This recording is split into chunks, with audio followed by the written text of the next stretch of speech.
Hello students, मैं हूं समन अब्बास और आप लोग देख रहे हो माय यूट्यूब चैनल सोना मैथमेटिक्स। व्हाट्सएप ग्रुप का लिंक मैंने डिस्क्रिप्शन में शेयर कर दिया है। आप वहां से उस ग्रुप को ज्वाइन कर सकते हैं ताकि आने वाली हर वीडियो की नोटिफिकेशन आपको मिलती रहे। चलिए वीडियो को स्टार्ट करते हैं।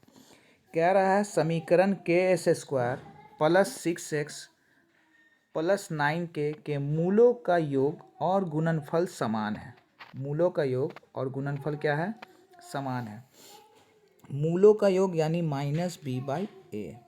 ठीक है। मूलों का गुणनफल का फॉर्मूला क्या होता है? c/a। a से a सिंपली आप यहाँ कैंसिल कर लीजिए। माइनस b की जगह पे कौन है? ध्यान से देखिएगा, कौन है? 6 बराबर c की जगह पे कौन बैठा हुआ है? तो आप यहाँ पर देख सकते हैं कौन है? 9k। -6 9 मल्टीप्लाई में था, इन दोनों के बीच कौन सा रिलेशन है? इनटू का। इधर आ जाएगा, क्या हो जाएगा? बटा में। 3 के टेबल से ये दोनों कट रहा है। 3 के टेबल से 2 बार में और 3 के टेबल से 3 बार में। सो हम कह सकते हैं k का वैल्यू क्या आएगा? -2/3। तो इसका करेक्ट ऑप्शन होगा ऑप्शन नंबर बी। ठीक है, आइए देखते हैं नेक्स्ट क्वेश्चन।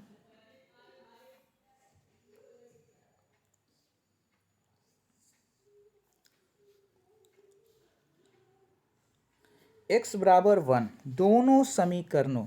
तो यहाँ पर सिंपली सबसे पहले क्या करेंगे? हम इस पोर्शन को लेके सॉल्व कर रहे हैं। ठीक है, किस पोर्शन को?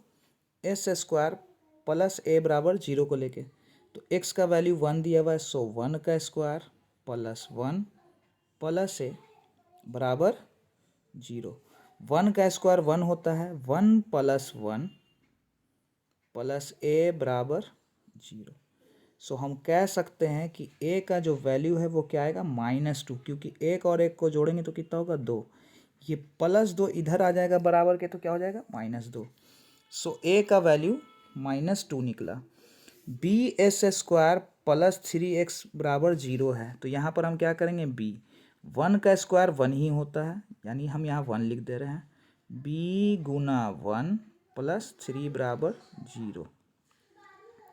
तो b को 1 से करेंगे, b प्लस 3 इधर आ जाएगा तो क्या हो जाएगा? -3।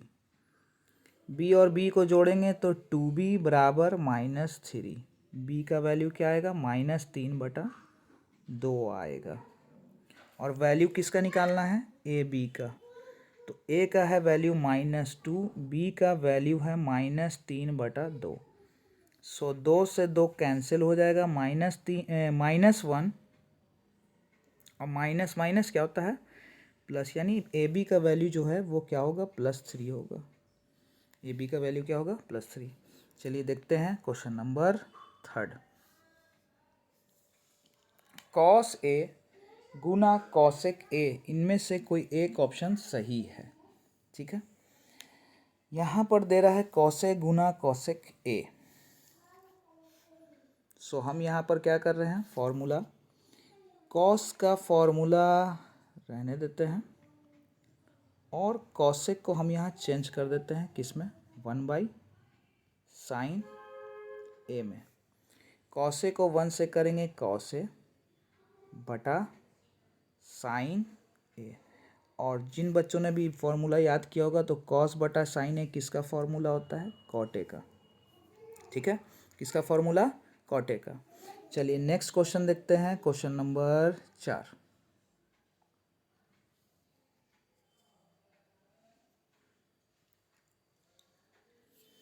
समीकरण as² plus bx plus c बराबर 0 के मूल समान है। तो मूल समान कब होता है? जब विवेचक क्या आता है? 0 आता है। मूल वास्तविक समान कब होता है? जब b² - 4ac किसके बराबर है? 0 के।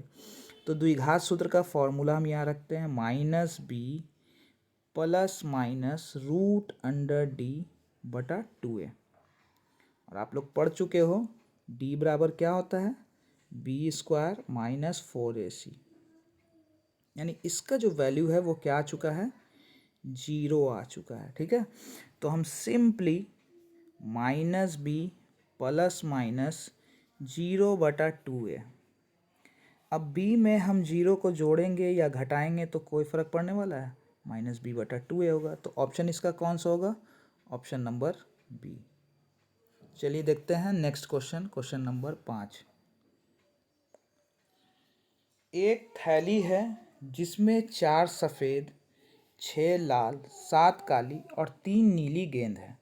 ठीक है, एक गेंद यादृच्छिक बिना देखे यानी निकाल लिया जाता है। तो सफ़ेद होने की प्रोबेबिलिटी बताना है हमको। सफ़ेद होने की क्या बताना है, प्रायिकता। किसकी, सफ़ेद गेंद की बताना है। ठीक है, सफ़ेद गेंद की प्रोबेबिलिटी बताना है। तो याद रखिएगा, सफ़ेद का बताना है तो हमेशा जिसका बताना उसका वैल्यू को आप ऊपर रखिए। सफ़ेद गेंद कितना है, 4। अब जितनी भी वैल्यू है सबको जोड़ लेंगे। 4 और 6 जोड़ेंगे 10, 10 7 17, 17 और 3 जोड़ेंगे कितना होगा, 20। कुल हमेशा नीचे रखिएगा। 4 का पहाड़ा पड़ेंगे तो 4 एकम 4, 4 पचे 20। ये दोनों 4 के टेबल से कट गया, 4 के पहाड़े से एक बार में, और ये कितनी बार में, 5 बार में। तो इसका जवाब होगा 1/5। चलिए नेक्स्ट क्वेश्चन देखते हैं।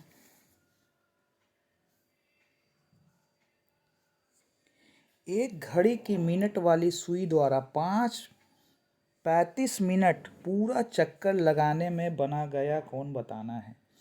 एक घड़ी की मिनट वाली सुई द्वारा 35 मिनट में पूरा चक्कर लगाने में बना गया कोण बताना है। तो आप एक सिंपली काम ये करो कि एक चक्कर में जो कोण बनता है ना, वो माइंड में रख लीजिए आप। एक चक्कर में जो कोण बनता है वो बनता है 6 डिग्री का। कितने डिग्री का, 6 डिग्री का। और हमको यहाँ पे कितने मिनट का चाहिए, 35 मिनट में। एक मिनट में चक्कर में जो कोण बनता है वो बनता है 6 डिग्री का। और हमको कितना मिनट का चाहिए, 35 मिनट का चाहिए। तो इस 35 को सिंपली हम किससे मल्टीप्लाई कर देंगे, 6 से।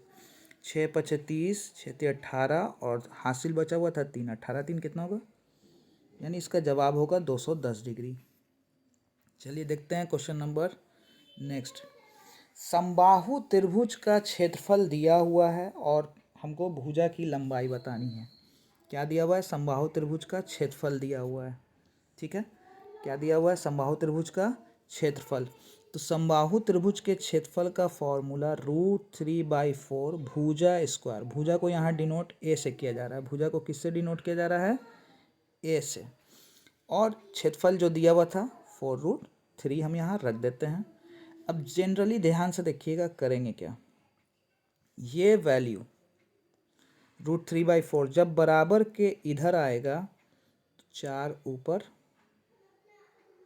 और √3 नीचे। √3 कैंसिल। हम सिंपली देख सकते हैं यहाँ 4 कितनी बार है, देखिए 2 बार है, तो हम इसको 4 का स्क्वायर मान सकते हैं। स्क्वायर से स्क्वायर कैंसिल, सीधी सी बात। भुजा कितनी आई, 4 आई। भुजा कितनी आई, 4 आई। ठीक है, चलिए नेक्स्ट क्वेश्चन देखते हैं, क्वेश्चन नंबर 8। 5 सेंटीमीटर किनारे वाले एक घन से 1 सेंटीमीटर किनारे वाले कितने घनों में विभक्त किया जा सकता है। तो जनरली आप करना क्या कि यहाँ पर 2 घन, हमको संख्या पूछ रहा है। क्या पूछ रहा है, सीधी सी बात, क्या पूछ रहा है, संख्या। तो बड़े घन का आयतन ऊपर रख देना है और छोटे घन के आयतन को क्या कर देना है, नीचे रख देना है। तो घन का आयतन का फॉर्मूला होता है, देखिए 5 सेंटीमीटर घन के आयतन का फॉर्मूला होता है a³। तो बड़ा घन का वैल्यू यहाँ पे कितना था, 5 था। घन का फॉर्मूला होता है a³। तो इसका किनारा कितना था, 5। हम 5 का क्यूब रख दिया है। फिर बाद में नीचे कितना सेंटीमीटर किनारे वाले, 1 सेंटीमीटर किनारे वाले घन को हमको निकालना है। तो ये हो जाएगा 1 का क्यूब। 5 का क्यूब यानी 125, और 1 का क्यूब होगा 1। डिवाइड करेंगे तो कितना मिलेगा, 125। इसका करेक्ट ऑप्शन नंबर सी होगा। आइए देखते हैं नेक्स्ट क्वेश्चन, क्वेश्चन नंबर 9। एक बिंदु Q से वृत्त के स्पर्श रेखा की लंबाई 24 सेंटीमीटर है और Q से जो इसकी दूरी है वो 25 सेंटीमीटर है। देखिए एक सर्किल है, ठीक है, स्पर्श रेखा यहाँ से छू के जा रहा है, और एक सेंटर पॉइंट O है, यहाँ पर हम रख देते हैं Q। इसकी दूरी 25 सेंटीमीटर क्वेश्चन में दे रहा है और स्पर्श रेखा की लंबाई 24 सेंटीमीटर दे रहा है और हमसे त्रिज्या पूछ रहा है। क्या पूछ रहा है? त्रिज्या। तो याद रखिएगा यहाँ पर बन रहा है 90 डिग्री का एंगल। कितने डिग्री का एंगल? ये पोर्शन जो है 90 बन रहा है। अब इसको हम सीधा पाइथागोरस पे सेट कर सकते हैं। तो हमको वैल्यू किसका निकालना है? आर का, है ना। क्या चाहिए? आर। तो कर्ण कौन है? 25। आधार कौन है? 24। ठीक है, पाइथागोरस के पैटर्न पे इसको बैठाल देना है। 25 का स्क्वायर 625 और 24 का कितना होगा? 576। ठीक है, इसी वैल्यू को जब हम निकालेंगे तो √49 आएगा। और 49 किसका स्क्वायर रूट होता है? जनरली 7 का। तो ऑप्शन होगा इसका 7 सेंटीमीटर। चलिए नेक्स्ट क्वेश्चन देखते हैं। नेक्स्ट क्वेश्चन क्या कह रहा है हमसे? केंद्रक निकालने के लिए तीनों शीर्ष दिए हुए हैं और हमसे केंद्रक पूछा है निकालने के लिए। क्या निकालने के लिए? केंद्रक। तो केंद्रक निकालना है तो सिंपली हम क्या करेंगे? जितना भुज पे है इसका फॉर्मूला याद रखिएगा, x1 + x2 + x3/3 comma y1 + y2 + y3/3। तो x1 पे कौन है? आप देख सकते हो 4 है, सो 4 प्लस x2 पे कौन है? 0 और x3 पे कौन है? 5/3 कॉमा y1 पे ध्यान देना है तो हम थोड़ा सा अलग मार्क रख लेते हैं। y1 पे कौन है? 6। y2 पे कौन है? 4 और y3 पे भी आप देख सकते हैं कौन है? 5/3। ठीक है, हमने अलग अलग कलर इसलिए लिया ताकि आपको भुज और कोटि समझ में आ जाए हम क्या ले रहे हैं। जोड़ने पर ये आया 9/3 और इधर जोड़ने पे आया 15/3। 3 के पहाड़े में 9 कट गया 3 बार में और 3 के पहाड़े में 15 कितनी बार में आता है? 5 बार में। तो इसका जवाब होगा 3,5। और इस तरह से ये क्वेश्चन कंप्लीट हुए। उम्मीद है कि आपको वीडियो पसंद आई होगी। तो प्लीज़ लाइक शेयर सब्सक्राइब करना ना भूलें। आज के लिए इतना ही, धन्यवाद।